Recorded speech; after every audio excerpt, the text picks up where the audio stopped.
Benefits and drawbacks of free trade.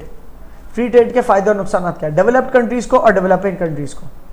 Free trade के developing countries को फायदे और डेवलप्ड कंट्रीज को, फॉर एग्जांपल डेवलपिंग कंट्रीज के पास हो सकता है बहुत सारे गुड्स एंड सर्विसेज के ऑप्शंस हो ही ना अवेलेबल, गाड़ियां ही ना बनती हो, अब उनको गाड़ियां चाहिए। तो कोई मुल्क के साथ अगर फ्रीली ट्रेड कर सकते हैं तो गाड़ियां इंपोर्ट कर सकते हैं, राइट।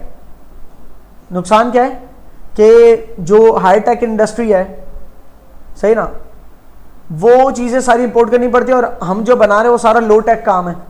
डेवलपिंग कंट्रीज के अंदर क्या एग्रीकल्चर या लेबर, मैनुअल लेबर वाली चीज़ें बन रही होती ज़्यादा, तो वो लो टेक वाले काम के अंदर प्रॉफिट्स कम है, तो ज़्यादा प्रॉफिट डेवलप्ड कंट्रीज ले जाते हैं। तो डेवलप्ड कंट्रीज को ये फ़ायदा है कि वो पूरी दुनिया के अंदर ट्रेड करके अपना, बिकॉज ऑफ बीइंग डेवलप्ड, तो वो हाई एंड वाली प्रोडक्ट्स बना के सेल करते हैं, अच्छा खासा प्रॉफिट ले जाती है, और जो लो एंड प्रोडक्ट्स है वो उनसे बनवा लेती है, सही। तो इसके अपने फ़ायदे और नुकसान, डेवलप्ड इकोनॉमीज और डेवलपिंग इकोनॉमीज को दोनों को पढ़ेंगे तो आप अच्छा कनेक्ट कर सकते हैं एक कंप्लीट आप अपना आर्ग्यूमेंट। अब इसके अंदर मिसाल तौर पे वैरायटी ऑफ गुड्स, वो तो डेवलपिंग हो या डेवलप्ड हो दोनों को फायदा है। फ्री ट्रेड हो रही है तो यहाँ के गुड्स वहाँ जा रहे हैं, वहाँ के गुड्स यहाँ रहे, पूरी दुनिया को माल सेल कर सकती है अगर, तो सबको वैरायटी मिल गई, ठीक है। जॉब अपॉर्चुनिटीज़, अगर डेवलप्ड कंट्री है तो वहाँ पर जॉब लॉसेस भी हैं और जॉब अपॉर्चुनिटीज़ भी हैं। कैसे? डेवलप्ड इकोनॉमी है और फ्री ट्रेड है तो वो चाहेगी कि हमारा जो मैन्युफैक्चरिंग है वो वहाँ पर हो जहाँ पर चीप लेबर है, ताकि सस्ती पड़े मैन्युफैक्चरिंग। तो अपनी फैक्ट्रीज शिफ्ट कर दी, फॉर एग्जांपल गारमेंट जहाँ मैन्युफैक्चर होता है वो चीप लेबर जहाँ पर है वहाँ गारमेंट्स बनते हैं। तो यूएस के अंदर जॉब लॉसेस हो गए, गारमेंट्स की फैक्ट्रीज बंद हो गई, लेकिन जॉब अपॉर्चुनिटीज़ भी है। फैक्ट्रीज गारमेंट्स बनने की वहाँ ट्रांसफ़र हो गई, लेकिन यूएस के अंदर फिर वो टर्शियरी और क्वार्टरनरी फैक्ट्री वो बन गए सेक्टर्स कि जो बड़ी बड़ी चेन्स है, लिवाइस हो गया, डेनिम की इतने बड़े बड़े जो पैंट्स की चेन्स हैं, तो वो यूएस बेस्ड हैं। अगर तो वो क्या करते हैं, वो अच्छी खासी मार्केटिंग करते हैं और मतलब उनके नाम से सेल होती है, वो फ्रेंचाइजिंग करते हैं। लिवाइस के जहाँ जहाँ आउटलेट्स हैं वो उनको पैसे देंगे, आउटलेट्स के सब्सक्रिप्शन, ठीक है। या KFC के जहाँ जहाँ आउटलेट है, मैकडॉनल्ड्स, तो वो सारे सब्सक्रिप्शन पे करेंगे अपने यूएस को, यूएस के अंदर जहाँ हेडक्वार्टर है। तो इससे क्या जॉब कहाँ क्रिएट हुई, टर्शियरी और क्वार्टरनरी सेक्टर के अंदर जॉब्स क्रिएट हो गई कि वो वाली फैक्ट्रीज बंद हुई, लेकिन हायर स्किल वाले लोगों के लिए अपॉर्चुनिटीज खुल गई। तो लोअर स्किल वालों के लिए जॉब लॉस हो गया क्योंकि उनका काम जो मशीनों पे काम करके गारमेंट्स, स्टिच्ड गारमेंट्स बनाना था, तो वो तो फैक्ट्रीज बंद हो गई, वो कहीं और शिफ्ट हो गए, वो तो जॉबलेस हो गए। लेकिन दूसरी तरफ जो हाई एंड, जो हाईली स्किल्ड लोग हैं उनको जॉब्स मिल लिए। तो जब हाईली स्किल्ड लोगों को जॉब्स मिल लिए तो ये जो लो स्किल्ड वाले वो देख रहे हैं कि यार इसका मतलब बच्चों को पढ़ाना चाहिए बहुत अच्छा, क्योंकि हमारी जॉब मार्केट में तो उन्हीं की अपॉर्चुनिटीज़ है।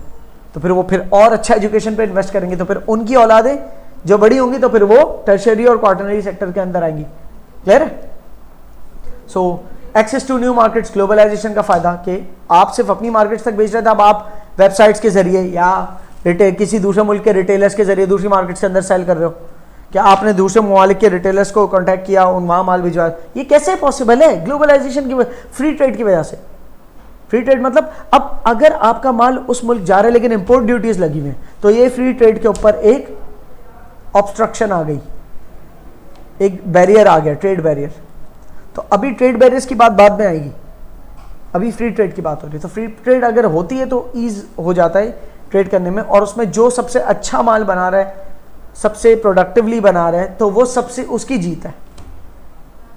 लेकिन जो वीक है वो वीक तर होता चला जाएगा ना, क्योंकि जो सबसे अच्छा माल बना रहा है उसकी जीत है, वो सबसे अच्छा प्रॉफिट उठा पा रहा है। फिर उस प्रॉफिट में उसके पास इतना मार्जिन है कि वो और रिसर्च एंड डेवलपमेंट में इन्वेस्ट कर सके, और बड़े साइंटिस्ट को हायर कर सके, और अच्छी प्रोडक्ट्स निकाल सके।